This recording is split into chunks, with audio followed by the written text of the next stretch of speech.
Welcome to April. We're in a new month, a new series of talks.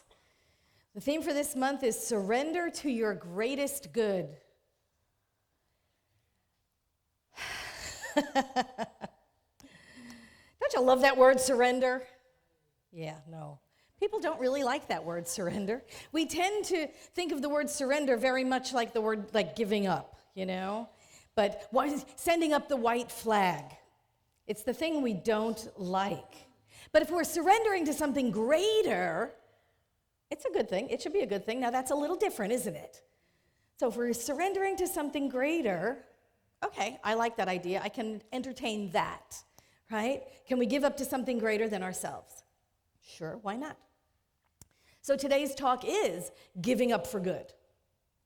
Just giving up for good. Now, that can be interpreted on several levels, too. Like, I'm giving up for good. I'm not doing this anymore. I'm done. I'm just going to give up for good, like forever. Not what I'm talking about. Can't take this anymore. That's not the emphasis we're going for right here and right now. We're talking about giving up for good. Giving up for something better.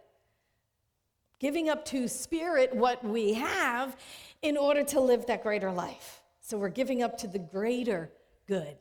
We're giving up for the greater good. We're giving up the life we have so that we can have the life we love, or we want, or we desire, or we know in our heart, in that beautiful place, that seed of perfection that's nestled within us, we know we are, right? Joseph Campbell said this. He said, you must give up the life you planned in order to have the life that's waiting for you. Isn't that lovely? You must give up the life you planned in order to have the life that's waiting for you. Spirit has a greater idea of what your life is. It's a greater idea. So that's what we're talking about, giving up for good, giving up for good, for more good in life than we are currently experiencing.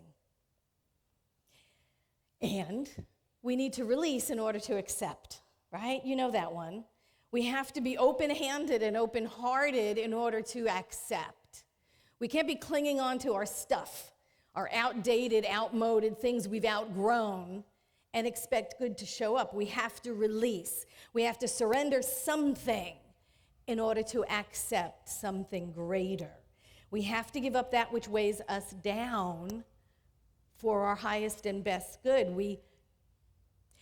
You know our new landlord here? You know he owns that place down the road just a little bit, that A1 storage? That's a weird concept to me.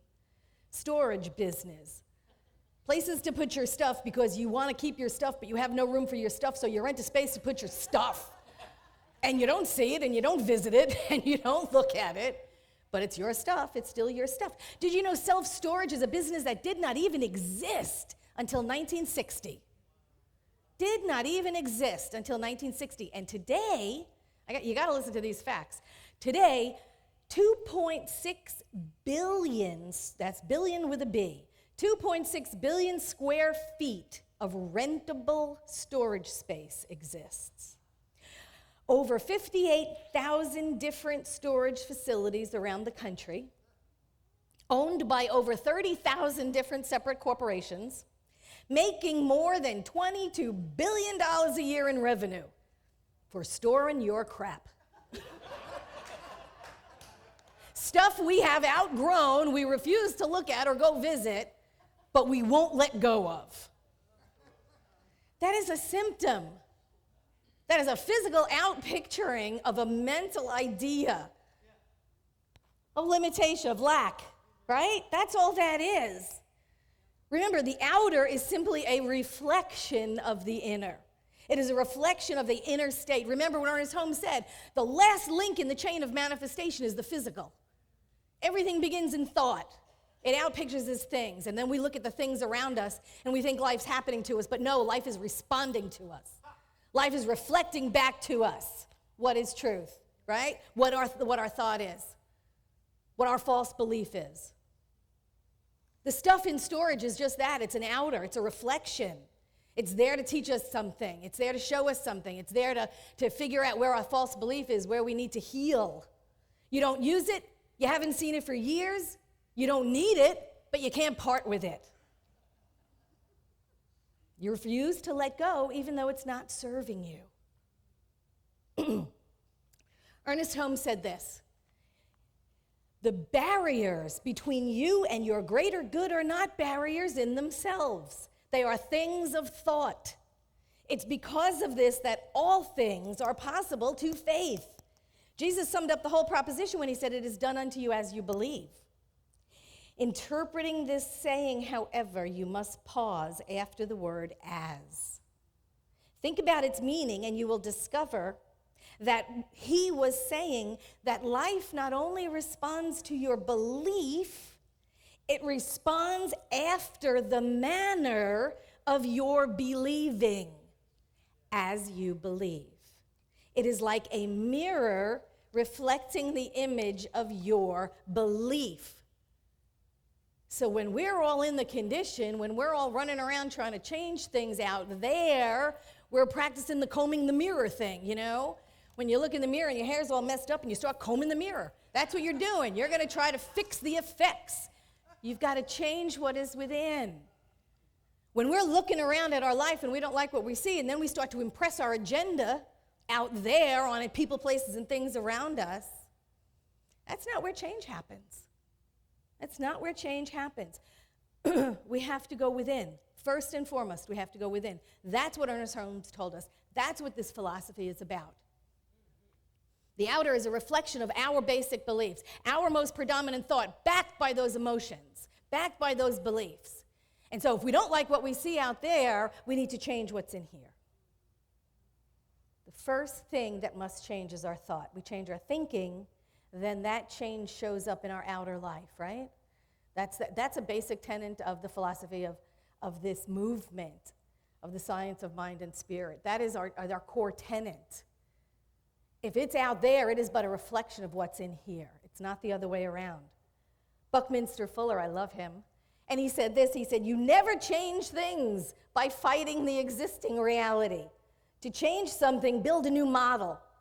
This makes the existing model obsolete."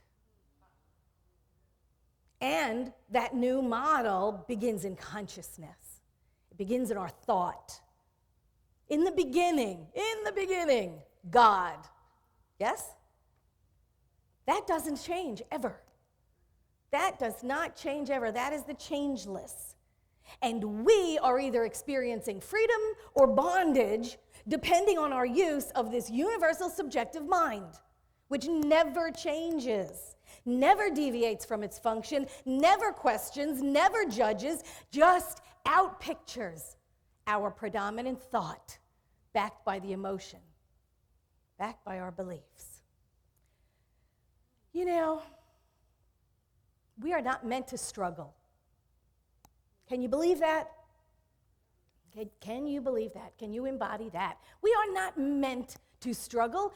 Why would a unified field of infinite intelligence, a sentient energy which holds nothing against itself, act against itself? It wouldn't. It would implode. It cannot act against its own nature, and its own nature is freedom. Yeah. Hallelujah, baby. Give me an amen. It cannot act against its own nature. And spirit is, these are the qualities of God, right? Freedom is one of them. It cannot act. It cannot oppress us. We can oppress us. It can't act out of its own nature, against its own nature. Our manifestation of struggle is simply the fear of the separation, outpicturing as if it were true. It's not truth, it's just a fact. It could be a temporary fact. But separation is not the truth of us. It's an effect of a false belief. We struggle. We experience struggle because we're trying to manipulate conditions. That's all. Either we're trying to make something happen or we're trying to keep something from happening. Either way, we're simply struggling against conditions. We are not in cause. We're pushing those deck chairs around on the Titanic again. You know, we're doing that thing. We're going to rearrange the chairs. It might look better, but the sucker's still going down, you know? That's what we do when we try to manipulate people and institutions and places to bend it to our own will. That's what we're doing. We're manipulating conditions to try to get our own way because we think that'll make us happy. instead of going where the real change should be, and that is within us. You go within first. So whether we're trying to keep something from happening or whether we're trying to make something happen, we're not in cause either way. We're still in the effect. And like Dr. Phil said, how's that working out for you? You know, how's that working out for you?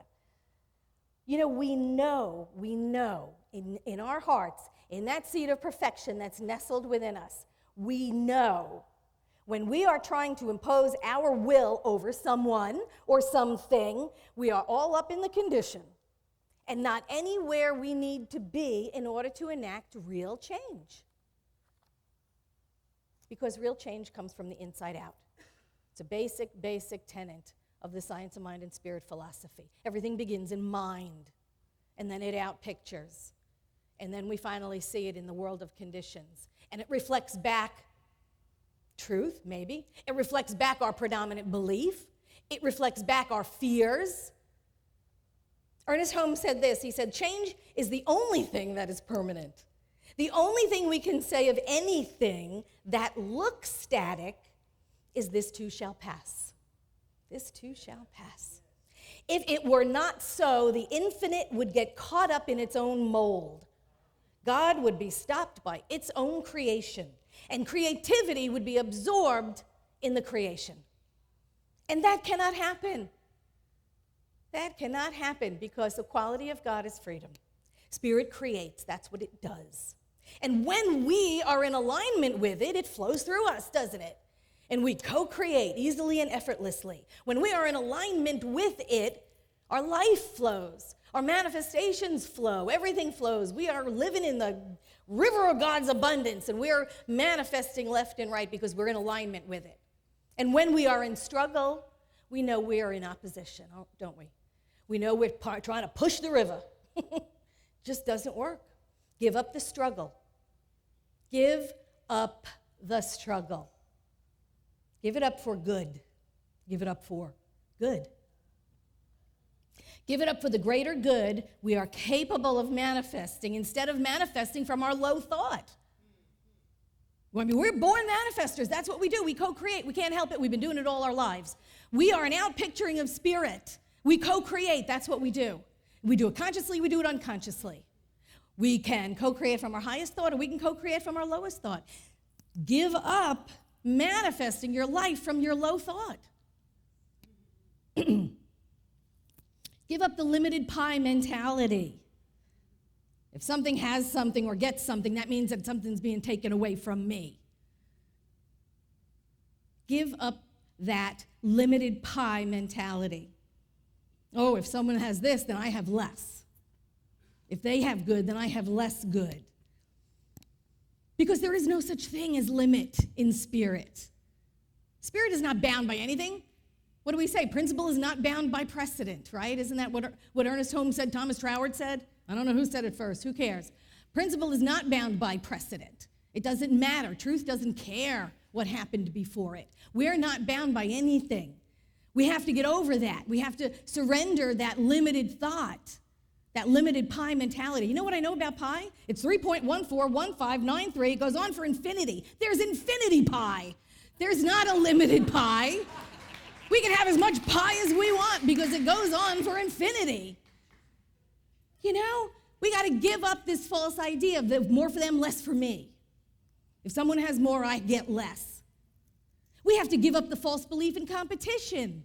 Sorry, all you business owners out there. We have to give up the false idea of competition. You know, even if you win the rat race, baby, you are still a rat.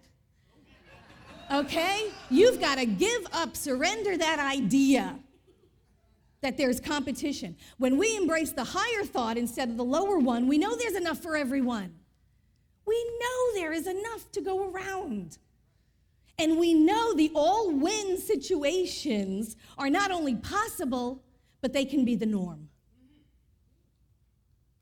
There is enough for all of us. There is enough good in spirit for all of us to have good. The only thing that limits us is our own mind, our own belief that we're in a limited world and we only have so much good and we got to grab it and hoard it and keep it, which goes back to those storage units. We have to change our thinking. We have to elevate that thought. We have to start manifesting from the high thought instead of the low thought. In the Basic Ideas of Science of Mind, Ernest Holmes said this. He said, the unlimited universal mind in you as you thinks, speaks, and creates good for you and through you when you are wise enough to permit it. When you are wise enough to permit it. That's the end of that statement. It all starts in our consciousness. What are we going to accept? What are we going to embrace? What are we going to know as truth for ourselves and for our own lives? It all starts in our individual consciousness. Give up the life you have. Give it up for the greater good. Give it up to the greater good. The greater expression of life that wants to express through you. You're the only one putting up the blockade. You're the only one putting up the wall between you and your good. We have to give up playing small and relate to the world and the people around us from our wholeness and not from our petty or personal or fearful agendas. It is our fear outpicturing when we feel the need to control situations and people around us. It is simply a manifestation and outpicturing of our own fear. That we feel the need that we have to do something about this. I must do something about this. I have to change this. That's just our fear speaking. It is the outpicturing. It is the need to control or to bend the situation to our own will because otherwise I won't get my needs met. You know, I'm sorry, but that's BS. That is your belief system, you know. You thought I was going to write? Yeah, I know it, I know. Yes, Rev Patti mouth. I'm holding it together, though, folks. So how do we do that? How do we do that? How do we give up for good? You know, this is a practical spirituality. I need some practical advice here. How do we give that up? I can only tell you what I know. What I know and what I practice is trust. I have to trust. I have to trust Spirit doesn't harm me. I have to know Spirit is not against me. I have to know that Spirit cannot harm itself. Basic tenet, again, Spirit cannot sabotage itself, right? A house against itself cannot stand, the whole bit. Spirit cannot sabotage itself. It cannot harm itself, and that's what we are. We are the outpicturing of the divine life of God in form. Spirit cannot hurt itself. It cannot harm itself. We are that. We are that. The only good, I love this. I think I stole it.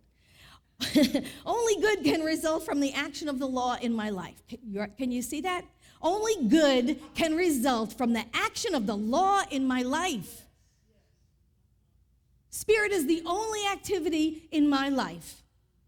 Oh, say that with me. Spirit is the only activity in my life. Say it again. Spirit is the only activity in my life. And when we take that in on deeper and deeper levels, we have to give up what we think we have to have, what we think we have to get, what we think we have to own or manipulate or change in order to whatever, be safe. Because I know Spirit has my back. I know I'm already safe. I need do nothing to provide for myself like the lilies of the fields. I do nothing. Spirit does everything through me. We need to know who we are.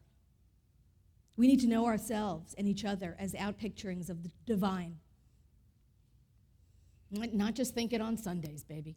We just need to know it every day of the week. We need to embody it. We need to come from that every single time we meet and greet others.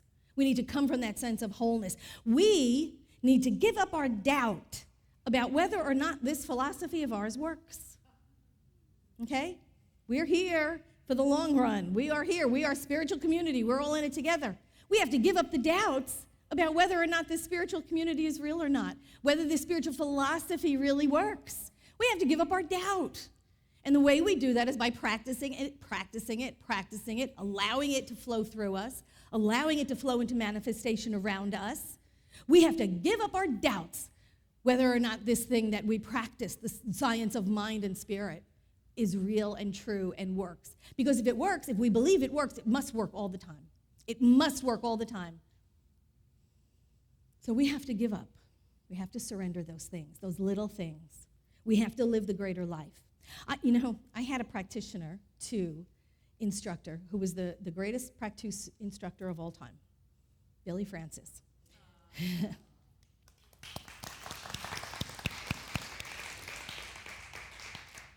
And the wonderful Billy Francis said this. She said, anything that takes us out of the holy instant is worthy of prayer.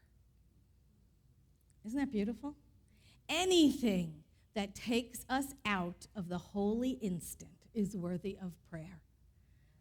So that means when we fall into doubt, when we fall into fear, when we fall into competition, when we fall into separation, the illusion that we have to somehow do it all by ourselves, we have fallen into an hypnotic state, like Ernest Holmes said. And we must go to prayer, and we must remember who we are. We are the sons and daughters of life's longing for itself. Right? Course in Miracles. We are that divine activity that Spirit is having in the world. And we must know everything works together for my highest and best good. That's a lovely affirmation. I've been saying it since I heard it. Everything works together for my highest and best good. Say that. Everything works together for my highest and best good. Say it again. Everything works together for my highest and best good. That means everything. Even the stuff that you think of as blockades, even those things that you think, those conditions that you see around you that you think are contrary to what your own personal agenda is, even those things work together for our highest and best good. Say it again. Everything works together for my highest and best good. Give it up to Spirit. Give it up to Spirit. Give up the story you've got. Give up the BS story you've got on why you can't have what you want, because that is the only thing standing in your way. It's your story. And you know what they say about stories, right? 3 things in life: uninvited guests, fish, and your story. 3 things that stink after 3 days. Get yourself a bigger story. Get yourself a better story. Because what you're seeing as a reflection back is only that. It is a reflection of your story coming back at you. And if you don't like what's happening in your world, it's coming out of your consciousness. I am the cause of my effects. Say that. I am the cause of my effects. I am the cause of my effects. Sorry, babies, but nobody's doing anything to you. That's Kingdom 1 consciousness. You know, that's Kingdom 1 consciousness. Our teaching, our philosophy is about giving it up to God. Knowing and accepting God has our back and all's well. Knowing and accepting that there is only one power, one presence in the universe. It is Spirit. It is us. It is flowing through us into manifestation in the world. We have to know it for ourselves, and we have to know it for each other. That's why we're in spiritual community. Because you know what happens? We forget. We forget. We go on our merry way. We forget. We start bumping into other people, blaming them for our stuff. We forget who we are. And we come to spiritual community like this to remember. And we bounce up against each other here, too, but we don't take it personally because we know it's your stuff, not my stuff. Or it's my stuff, not your stuff. But we take responsibility for our stuff. That's what we do in spiritual community. We remember who we are.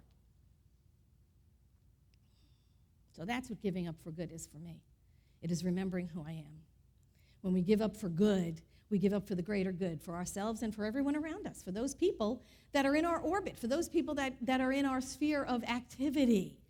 When we give up the good, we allow those people in our sphere to change just by our presence in it. We allow those people the freedom to grow, the freedom to transform in our presence, because we're grounded in the truth, because we know who we are. We give it up for good. That's freedom. That's freedom. That's the quality of God we're expressing. Nobody does anything to us. So this week, this is your challenge. This month, this is your challenge. This month, this whole month of surrender to your greatest good. When you start toddling down that road of your limitations and why you can't have or can't get, or somebody's trying to take it from me, or blah, blah, blah, and all this garbage, remind yourself you are your own good. The Spirit within you, the wholeness, that seed of perfection nestled within you, that is who you are. This is your practice this month. Give up for good. Give up for the greater good that you are, that you have, that you can allow flow through you. Because I know it for you, you can know it for yourselves, and then you go out in the world and you know it for all those people around you. And we transform minds and hearts and the world, consciousness by consciousness. Thank you so much.